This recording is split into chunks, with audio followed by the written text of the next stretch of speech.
Isang masayang pagbati na may ngiti sa aking mga labi. Naghahanap ba kayo ng makakatuwang sa pagre-review ng inyong anak? Meron yan sa DepEd. Ang ETUlay online tutorial ay libre at handog ng ating kagawaran sa pangunguna ng OUA ICTS EdTech.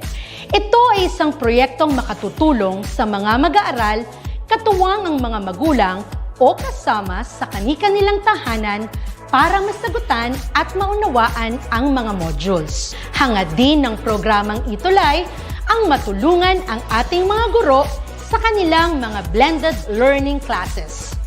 Ang ating ETUlay ay mula kinder hanggang senior high school. Bukod sa academics, meron din tayong mga special programs gaya ng All is Wellness, Reading and Math Remediation, Storytelling, Mommy Tech Talks, Classes sa Gramatika, Speech Class, Financial Literacy, at marami pang iba. Pinalawig din ng ETUlay ang ating Alive program para sa mga mag-aaral mula grade 1 hanggang grade 3. Gayun din ay mayroon tayong ALS program at SPED tutorials na makasisigurong makakamit ng lahat ang inclusive education. May SPED hotline na rin para sa inyong mga katanungan patungkol sa special education.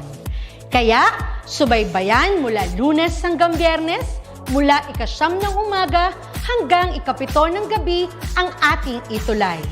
Sa ating pagtutulungan, maiaangat natin ang bawat isa.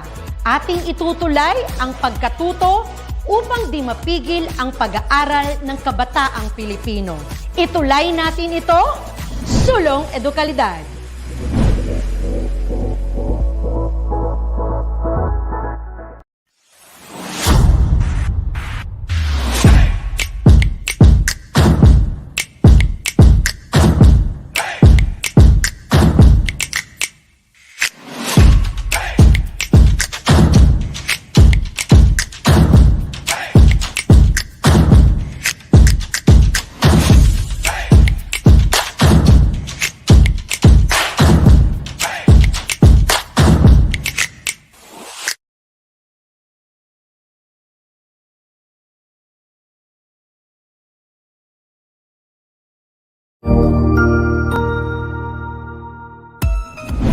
Mabuhay!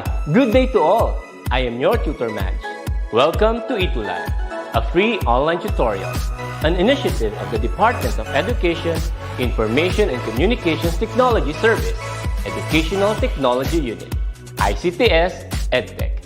This program is aimed at helping and assisting learners from kindergarten, senior high school, ALS, Alive, and SPED learners. Aside from answering the modules, the ETUlay is offering programs which you will surely look forward to. Together with our parents and teachers, the ETUlay will bridge the gaps where difficulty and ease meet in learning new knowledge and skills. So, let us prepare our modules, pen and paper. Ready your mind to see and hear worthwhile and interesting lessons. Let us now study and learn, together with our volunteer online tutors. Tara na!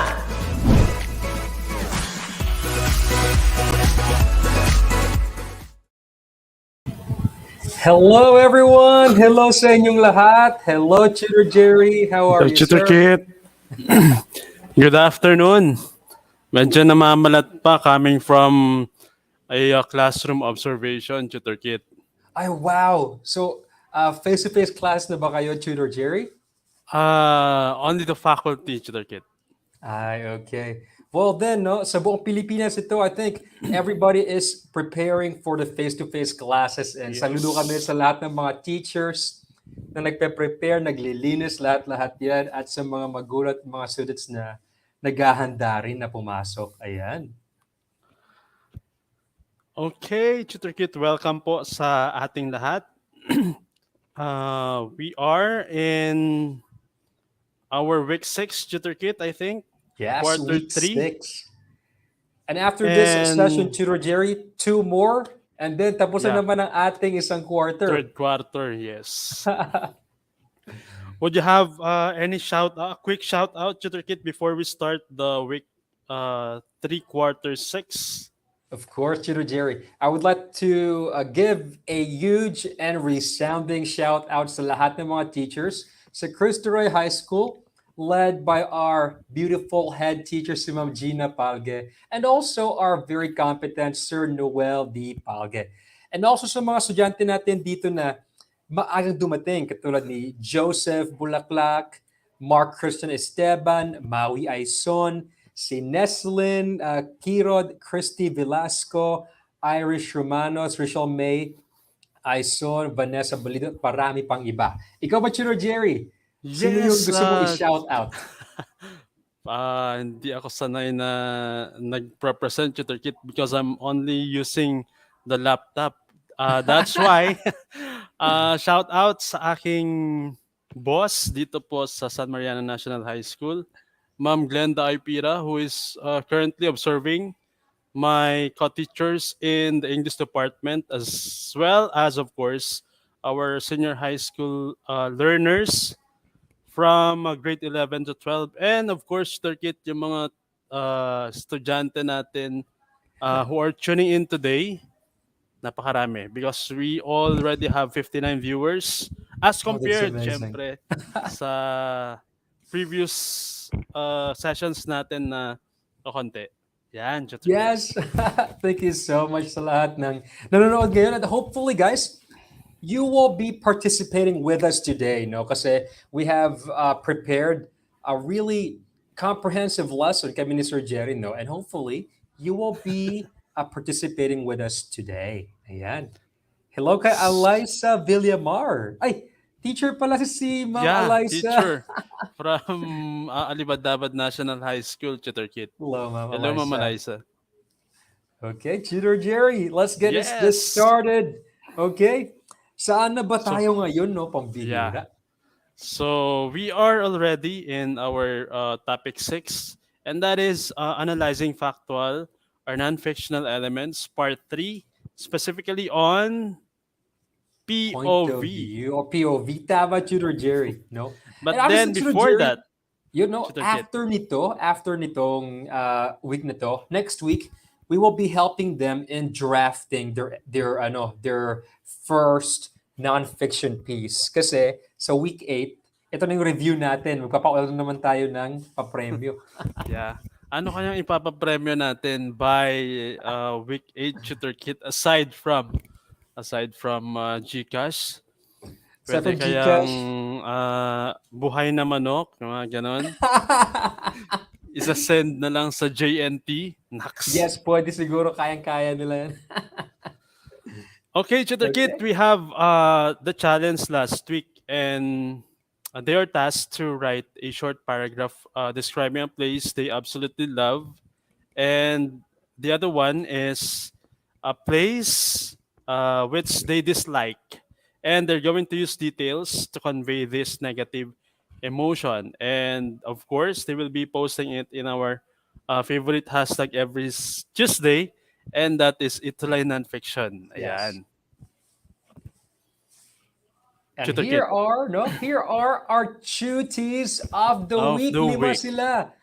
Let's give Yeah. them a round of applause kay Neslin Kirod, Keith R.G. Runas, Jezani Aquino, Angelica Wenceslao, and John Marisibal.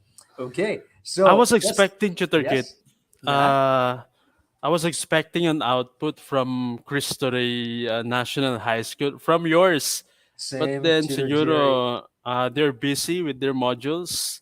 At Maybe, hindi or tayo they nawawalan ng forgot. pag-asa, Tutor Kit. Yes. Okay. Ayan. So, Tutor Kit, Neslin's output. Please do the Okay. honor. Yes. So Neslin, no, as usual, Neslin is very creative and very, very detailed. No, I would like to read a part of her description here of her favorite play. So according to her, I like the printed pictures of Taylor Swift prettily resting on the wall, smiling through day and night. In the corner, there was a mahogany dresser, but the clothes are scattered on the bedside, looking like a crowd of people in a concert, finding their place in a congested and narrow area.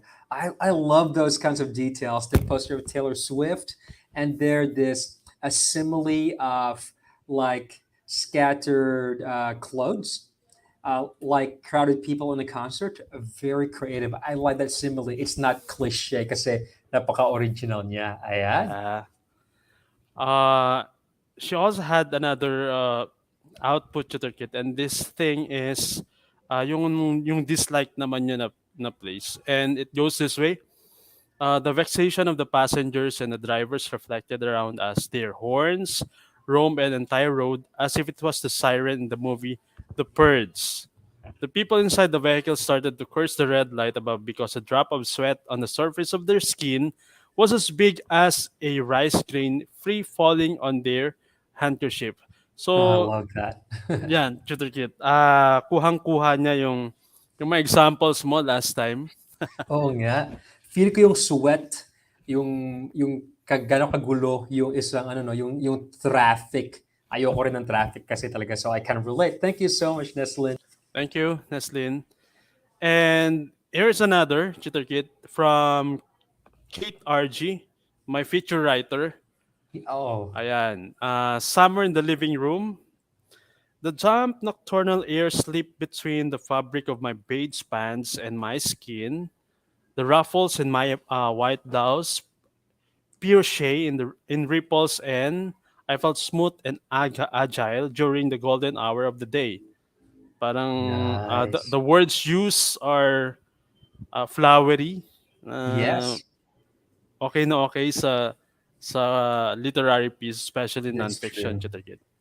And Keith is very Next, creative yeah. anyways. Ang Yeah. haba ng mga outputs ni Chitakit. Oh yeah, but it makes me really happy because they can write Yes. something as lengthy and also as thoughtful as this is actually her experience in the hospital, and I could feel like uh I could feel the what do you call this, the fear in her details, as well as she doesn't want to be there but she has to. So great job, Keith, for making me feel the anxiety you felt in the hospital. Great job. Yeah. So we have another Chitakit. It's from Jezani Aquino.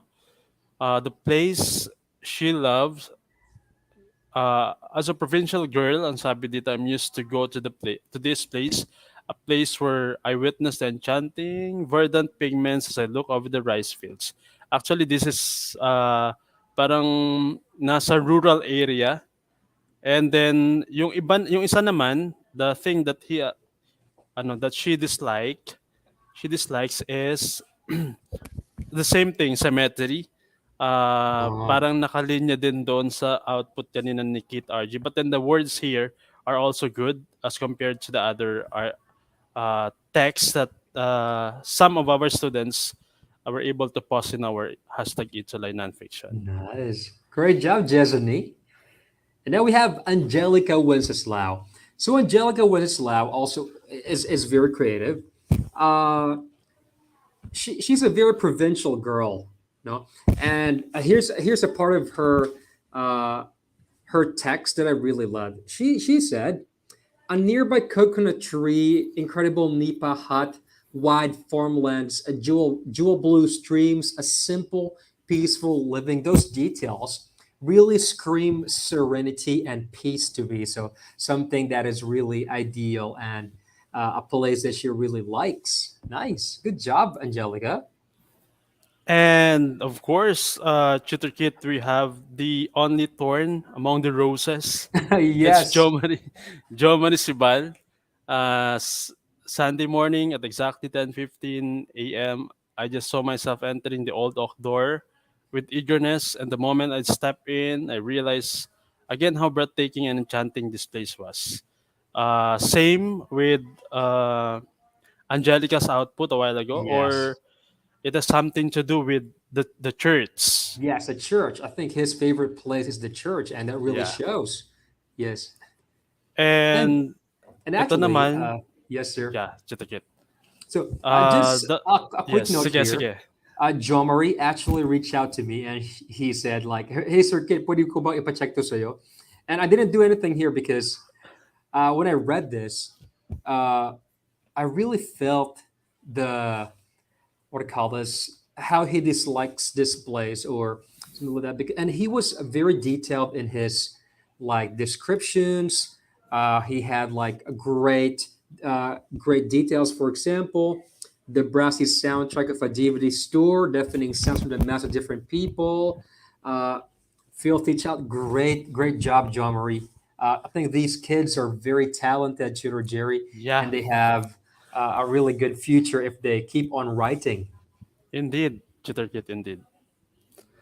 Congratulations, and of course, we're moving now to our flash Mm-mm. review. And hopefully, Tutor Jerry, no, next time we will hear pieces from students from Cristo Rey High School. Guys, Yeah, I hope pasikat so, naman Tutor tayo Kit. dyan. Oh, pasikat naman tayo dyan. My home school. Okay, Tutor Jerry? Yeah. So, flash review, Tutor Kit, and this is the direction. You're going to put a red heart if the statement is true, and a green heart if it is false. Don't mind the colors of the hearts. It has wala siyang kinalaman sa kahit anuman. Oo nga. and, Okay. and then you're going to type your answers in the comment section. Okay, Tutor Kit. The All first right. one, scenes or dramatization of events that happened in real time. Is it a red heart or Or a green green heart? heart. No kaya ito, is it true or false? What do you guys think? Ayan. I-guide mo na lang ako, Tutor Kit, because my cell phone ran out of battery. No Wala worries, na. Tutor Jerry. I'm not Answer really sure reveal? about this. Wala pa actually mga answers, but I'm actually trying to figure out how to do like a green heart. I don't know how to Green do a heart. green heart. Answer Okay. reveal tayo, Tutor Kit, and Sige, answer it's reveal tayo. It is a red. red heart. It's Yan. true. Ayan. For the next one, Tutor Kit, Okay, number 2. Using the future tense can help plunge the reader right into the action. So is this a red heart? Is it true? Or is it a green heart? Or is it false? What do you guys think? Tama pala si Joseph Bulaklak, and Mark wow. Platon. So number 1. So they're just great students overall. They jot down details from the previous session that we had, Tutor Kit. Oo nga. Hello din kay Harvey Glenn de Jesus from Cristo Rey High School, kay Jana Areniego Makashub, Cristo Rey High School, and Angelo Morales. Hello, Ayan guys. na. Sumusugod na Okay. sila, Tutor Kit. Oo nga. Okay, answer reveal tayo, Chiro Jerry. Yes, and the answer is A green green heart. heart. So it's So tama false, si Tutor Kit. Aramay Santiago, tama si Mark, tama rin si Althea Cabacas Ibanez, and si Audrey John Padilla. Congratulations, guys. Good job. Si For Eliza number 3, Lorenzo. we have, Tutor Kit, a scene Yes. must have a goal or purpose that propels the story forward. So is it Okay. true, a red heart, or false, a green heart? Green heart. What do you guys think? Correct din pala kanina sa number 2, si Rogen Reyes Galiza, si Wow. Shen, si Athena, si Rohan, si Joseph, at si Keith RG. Ayan. Okay, answer reveal tayo, Tutor Jerry. Answer revealed, Tutor Kit. It's red. It's Red, true. it's true. Yes, correct. Hopefully, Okay. they got 3 out of 3 out of the items that we've presented. Yes. Tama si Aramay Santiago and everyone else. Okay, guys? And we're moving to our lesson for this session, Tutor Kit, and it's our part 3 of the analyzing samples of non-fictional elements, particularly on point of view. Yes, point of view. Would you mind to have any question about the point of view before we start, Tutor Kit? Meron ka bang daladalang baon na tanong sa kanila? Okay. Ano ba guys ang point of view, no? Pag sinabi mong, hindi mo naiintindihan ang point of view ko, yun nararamdaman ko.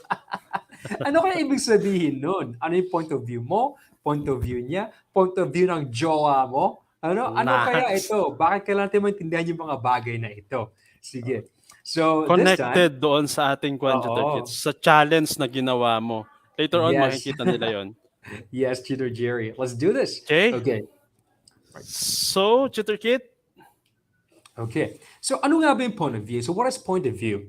Point of view actually answers the question, who is telling or narrating the story? Dito mo basically nakikita ang istorya. Saang mga mata ba? Kanino mo na-experience yung kwento? No? So, different points of view offer us different kinds of experiences. No? So, today we'll be learning on what is the best point of view for this kind of nonfiction or this kind of nonfiction. Okay, so let's do this, Tutor Jerry. yes, Tutor Kit. So, point of view, the POV depends on whose eyes you want your readers to experience the story. So, we have actually three Tutor Kit. Yes. Okay? The first one is, gusto nyo ba na you see the story at first hand, kayo muna, or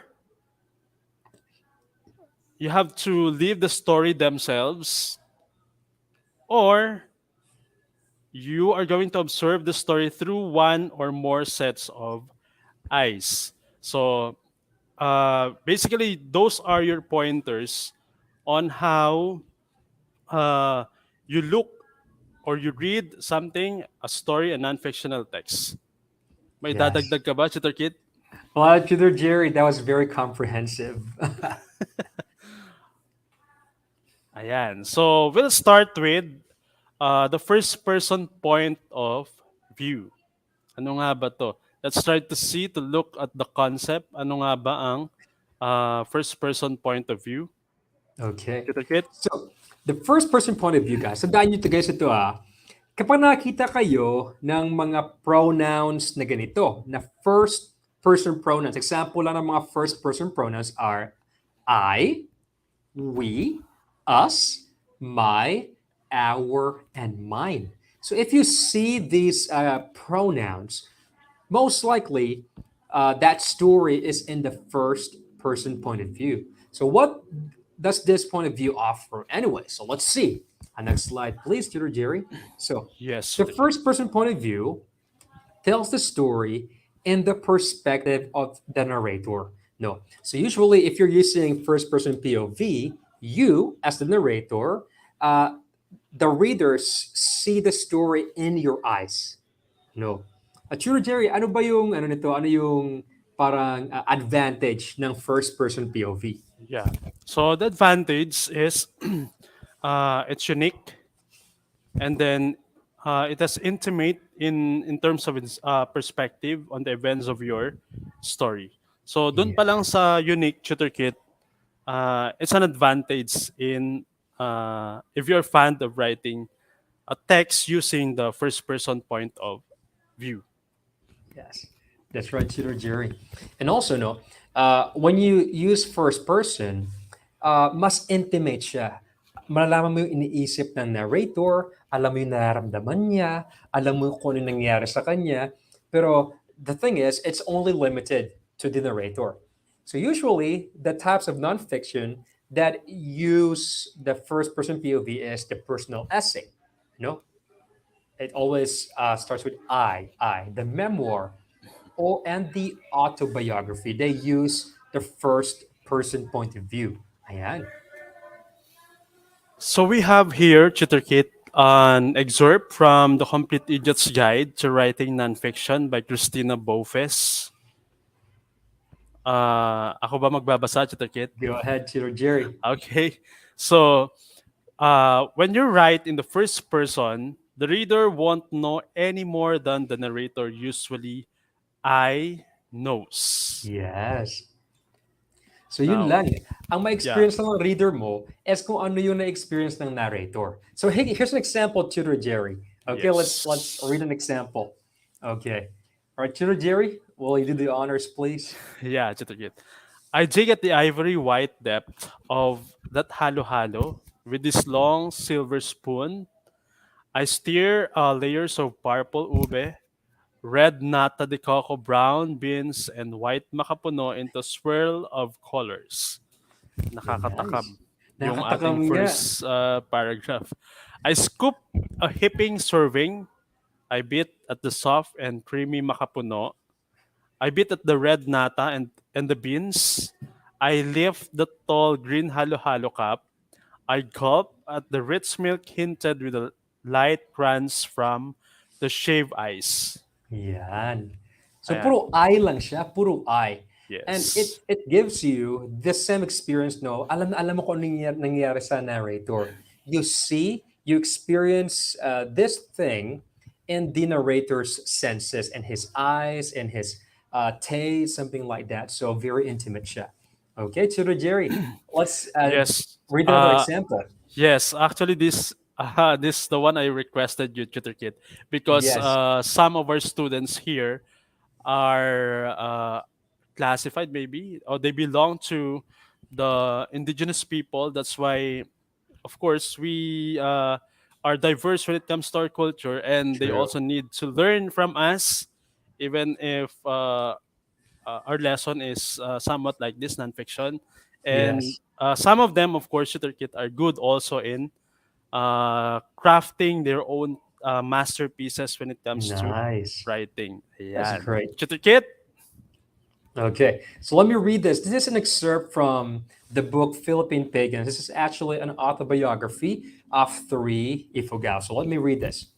My earliest memories are of accompanying my parents to the fields when they went to catch fish and of playing and bathing in the fields on these trips.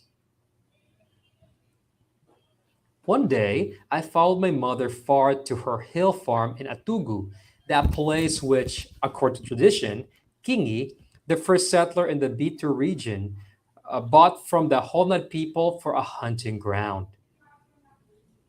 I fell somewhat behind her on the way, and near Tugu, a man came around a bend in the trail carrying a load of runo tips for roofing. I had been hearing a lot of talk about kidnapping and was afraid this was a kidnapper, so I began to scream as loudly as I could. Okay.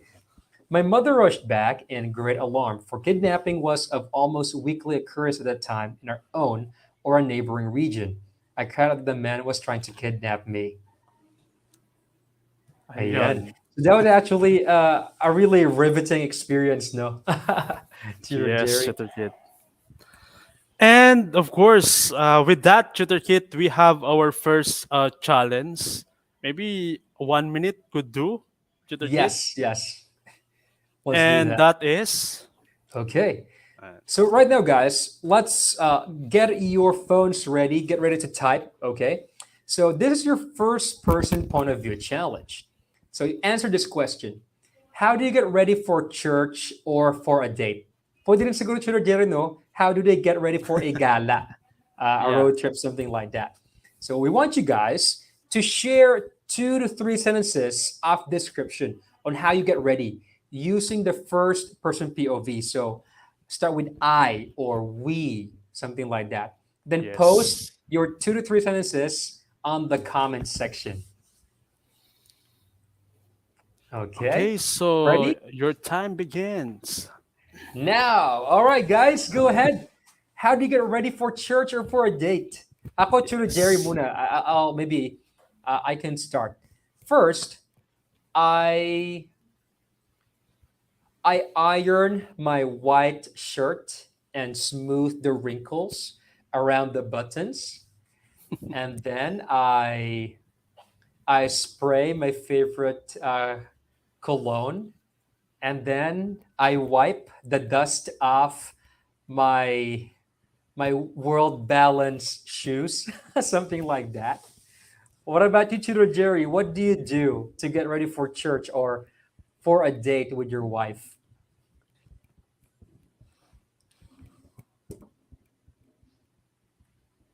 At nawawala ako, Tutor Kit. Ay, okay lang, Tutor Jerry. Hi pala kay Ate Charmaine Kabang from Yes. Kuya Po. We already have answers, Tutor Kit. Yes. Sabi ni Joseph Corabulaklak, no? We walk, go to church early, and all of us, we pray before we start the service and be ready, our Bible to read our verse. Great use of we here. And just like what we had before, right? Kailangan you need to use the five senses to describe more of these experiences. Okay, good job, Yes. Joseph. Mabilis ang internet connection ni Joseph, Tutor Kit, kasi mabilis Yes. yung kanyang answers. Oh, Well, yeah. I was looking at my phone na medyo bumabagsak ng battery. Medyo na-relate niya ang StreamYard, Tutor Kit. Yes. 8% na lang yung phone ko. What about you guys? Can you show us some of your what you do to get ready using the first person POV? Hi, kay M. Kiambao from Cristo Rey High School. Marlo Mercado from Godofredo Reyes Senior National High School. From Camarines Sur. Ang layo, Tutor Kit. Thank you for watching, guys. Maybe we could read the answers of our students, of our tutees, by and by, Tutor Kit, and Yes. then we'll have to move with the second person point of view. Yes, please. Yes. Okay, for the second person point of view, it's a triple Y, you, your, and yours. Yun po ang ginagamit sa second person point of view. And, Tutor Kit? Okay. So when you use the first person point of view, this is actually a different kind of experience and not really that much not that popular in nonfiction. So, but in certain types of nonfiction only. So when you use the second person point of view, it implies that the reader is like a part of the story. You're like making the reader feel that he or she is a character in the story. And then the what do you call this? The type of nonfiction that uses the second person POV is usually like travelogues or cookbooks, where you, as the author, is giving directions. Yes, Tutor Kit. Yes, Peter Jerry. So aside from that, the second person point of view puts the reader right into the story, just like Tutor Kid mentioned. And then the only thing is you have not to use very often the you, your, yours to avoid sounding annoying.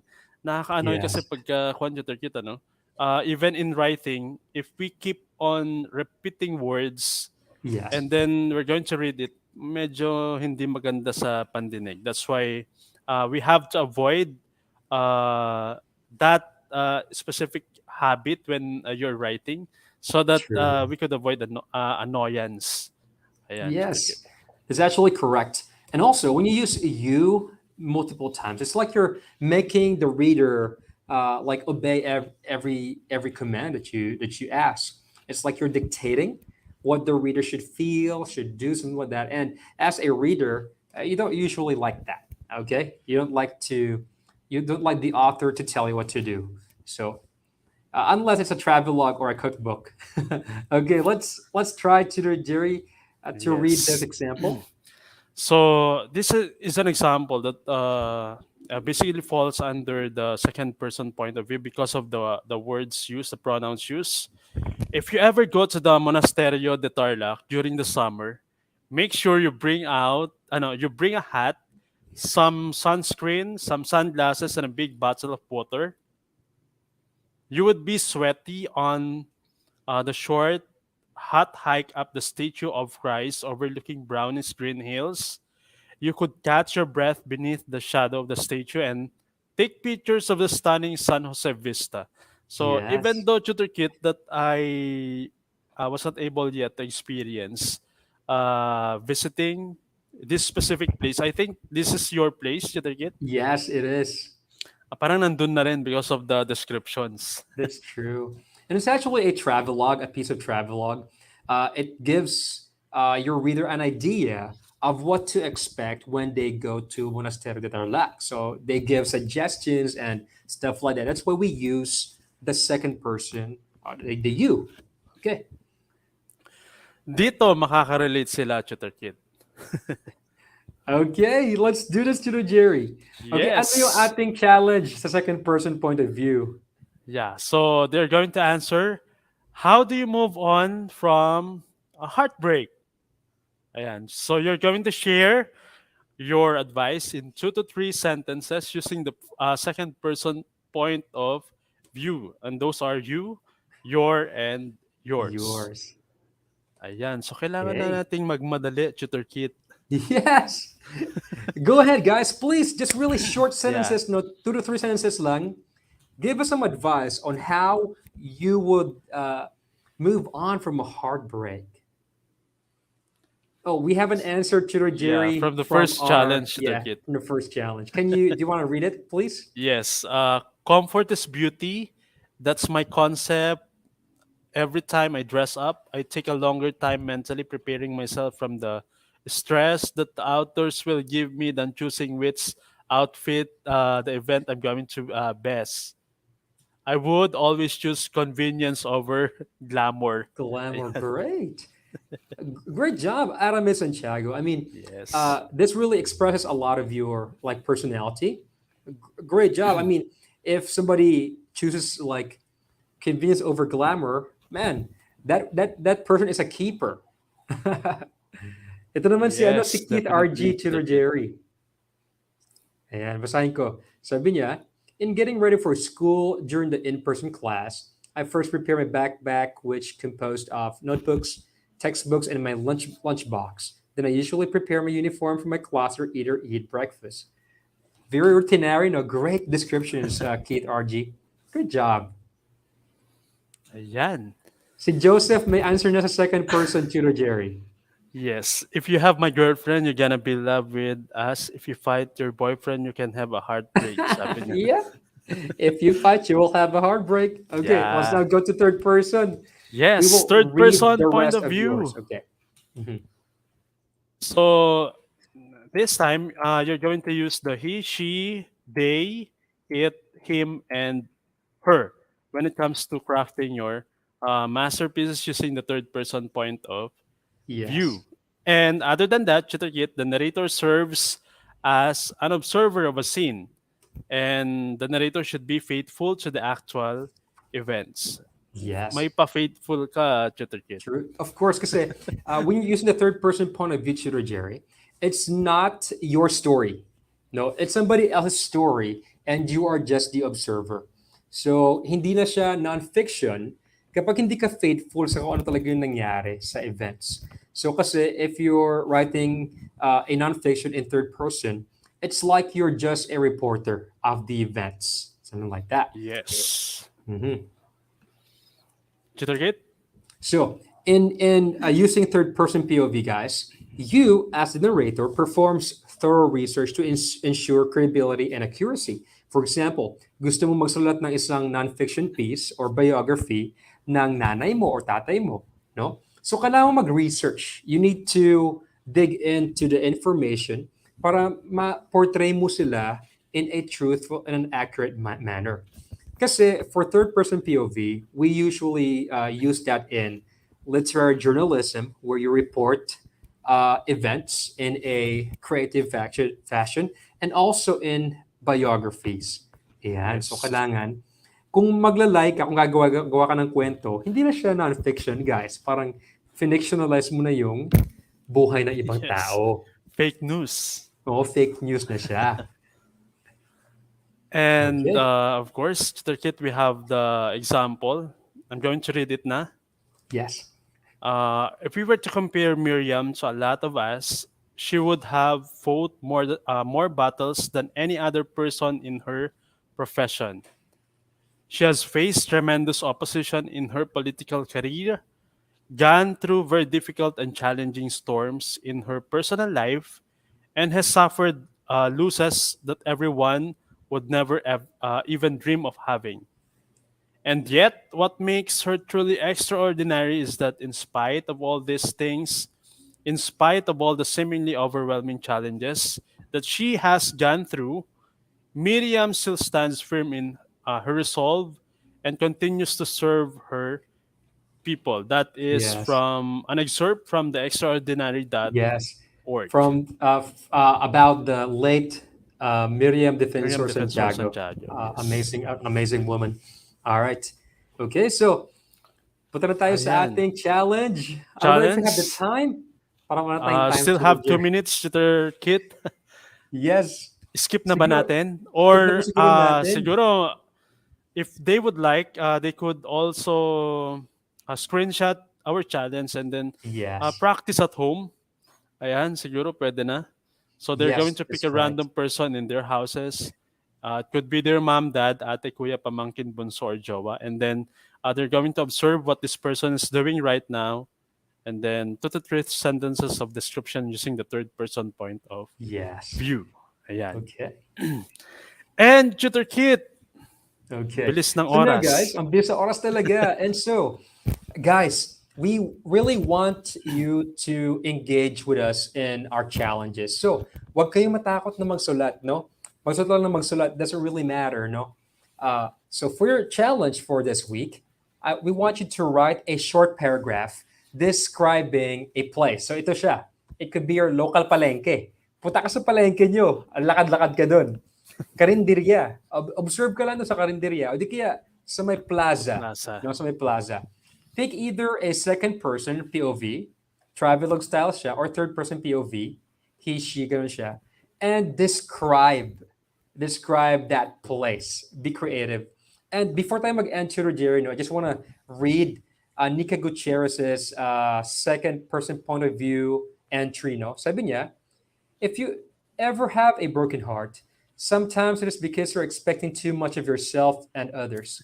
Tell yourself that it is enough to do the best that you can. We can control what we allow. Wise words, Nika Gutierrez. Yes. And I remember Nika last time, yes. Yeah, last yes, time. Tutor Kit last time, di ba? Yeah, she's a really good writer, and Yes. great job once again. And Ara too, and Keith RG too. And Yes. a lot of these students are great. All right. So again, we'll be giving you something to ponder on as we end our session for this week. And this goes this way. It's written by Sean Covey. Seeing things from a different point of view can help us understand why other people act the way they do. We too often judge people without having all the facts. Yes. Realia yan, Tutor Kit. That's true, Tutor Jerry. And unless you really lived and walked a mile on the shoes of another person, you cannot really judge them. You cannot really Yes. understand what they're going through. So be kind to everyone. And that's That ends. the end of our week 6. Sakto, Tutor Kit. Thank you for tuning in with us this Tuesday. Of course, we are going to see you again next Tuesday for our Yes. week 7 with the very good tutor from Tarlac province, Sir Kit Nadado. And the awesome tutor from San Marano High School, Tutor Jerry. Yes. Thank Bye, you, Tutor Kit. guys. Take care. Bye. Ang husay naman! Natapos mo ang iyong tutorial session kasama ang iyong mahusay na ETUlay tutor. May bago ka bang natutuhan? I-share na yan gamit ang hashtag #ETUlayLevelUp. Huwag aalis ha dahil may susunod pang programa na pwede mo ring panoorin at salihan dahil naghihintay na ang iyong mga tutors. Happy learning dito sa ETUlay!